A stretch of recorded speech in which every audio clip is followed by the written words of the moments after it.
Well, we've been here before, haven't we? Terribly late with this, and I'm on the end of a cold, if you can believe it. I know it sounds... Well, my voice doesn't sound good, although the audio quality is good, and it'll be the last time it's this good this year, because I have to leave campus in a few days, which means I won't have access to my whisper booth anymore. I'll have to use my home condenser mic, which is not nearly as good, and it doesn't have a windscreen. But these recaps are getting more and more superfluous, obviously. I basically just have to tell you the score of the matchups and who gets to move on and who's eliminated, which this week was 6 people, and I feel bad about eliminating each and every one of you. I said that last week. It stayed true this week, including my own flesh and blood. I can't... Anyway, no spoilers. We'll get to who that was and who moves on in just a minute, but... and I'm late to this party. Patrick Mahomes, what the fuck? I think a lot of people lost a lot of respect for you this past weekend. Never has a player or indeed a fan base complained so much about an objectively correct call. A call that they admit was correct. I don't understand it. I won't pretend to. But, yeah.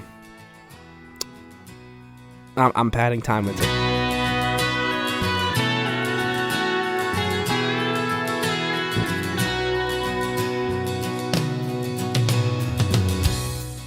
I think that's enough time. Okay.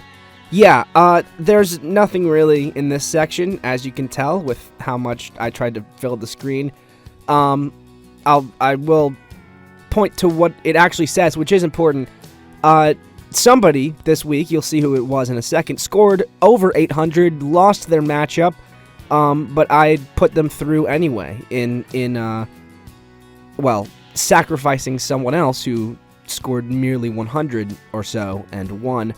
But no more chances for that going forward. So if you score 800 and lose, very sorry, you're going out. There's also no reseeding. So if you are, say, a 14 seed and you win your game, you don't have to face the highest seed remaining. That would be anyway. What else was I going to say here?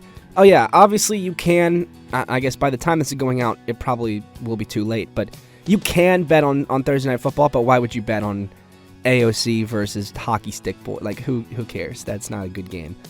What was a good game, however, was Sam versus Morgan this past week. Oh, by the way, that first matchup, Marshall versus myself, that was not actually a matchup. Those were just our scores. Kind of funny that Marshall picked his very first week to score 0 on a week where he couldn't be eliminated. Very lucky for him. Don't do that going forward, Marshall.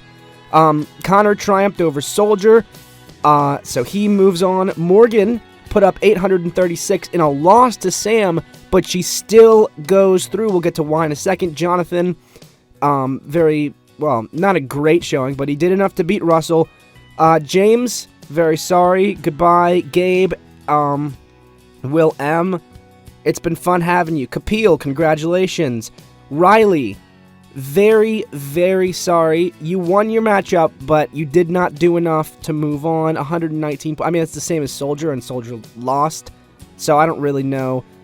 I mean, take out your anger on Morgan if you want. You guys know each other. So, she scored 7 times as many points as you did. I don't think you have much of a leg to stand on here. Also, congrats, Luke, for your near perfecto. Well, I was accidentally hit the mic there.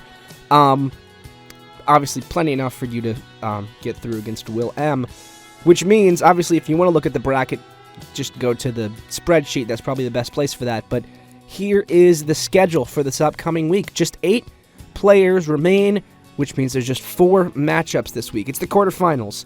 The number 1 seed, Marshall, you inherit Morgan, who put up 800 points and got through on a loss. Obviously, also the lowest seed remaining. Should still be a very good game, I think. I will play Connor, hopefully with a leg up. Sam will play Jonathan. I mean, I don't have anything to say about these matchups, actually. I'm trying to make stuff up, but I should just shut the hell up, because nobody, who's even, if you're still watching this, thank you so much. I appreciate how committed you are, but I don't have anything to say about this stuff. I'm waffling. I'm also trying to pull up the Fantasy League scores, which, by the way, here they are in Dynasty. Jake held his lead over the number 1 seed Sam, but Connor came back from down by, it actually wasn't down too much. It was only, I think it was like a 16-point game. So, not insane comeback, but a comeback nonetheless, and one that deserves credit. He gets the 5-point advantage going into the first week of the championship, because he is the higher seed. In redraft, Gabe, another comeback over James M. That was also the James who was eliminated this week in Toto, so not a great week for him. James, very sorry to see it. But Gabe, congrats, man. That was a good comeback. That was, I think, 22 points, if I remember correctly. And Will, I mean, no surprises. He was up by like 40, so excuse me. Again, I am coming off of a cold, so this is not my best work. I'm also very tired. It's finals week, so I've slept like 5 hours over the past day and a half. It hasn't been great. Okay? Cut me some slack, right? It'll be better next week, I promise you.